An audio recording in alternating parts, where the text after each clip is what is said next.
Let's go as part of that and related to one of your last points there about China's response to North Korea this week. In fact, North Korea has sent Vice Marshal Che Right. to go as something of an emissary for Kim Jong-un.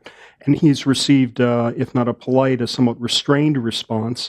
It doesn't appear that his request for a meeting with Xi Jinping at this point in time will be honored.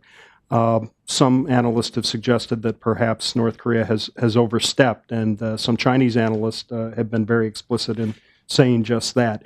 Do you have any thoughts on how that plays out and what this means in terms of China's receptivity to continual support for North Korea? Well, I'm sure what we hope that China does is to very strongly talk to this emissary and say the following things have to change in North Korea. You do have to move to a path of denuclearization. You do have to stop these provocative acts. And if you don't, there will be even stronger sanctions that come from China. The cutting off of the bank, I think, it made a lot of difference, and not willingness to really talk to the people, the leadership of North Korea. We hope that that's what he pushes, what it gets pushed when he visits to China. I think that if we could work very closely together between the United States, the Republic of Korea, Japan, and China, and start talking about reunification. What does a reunified peninsula looks like? President Park, I am very pleased that she is talking much more about reunification than has been done in the past.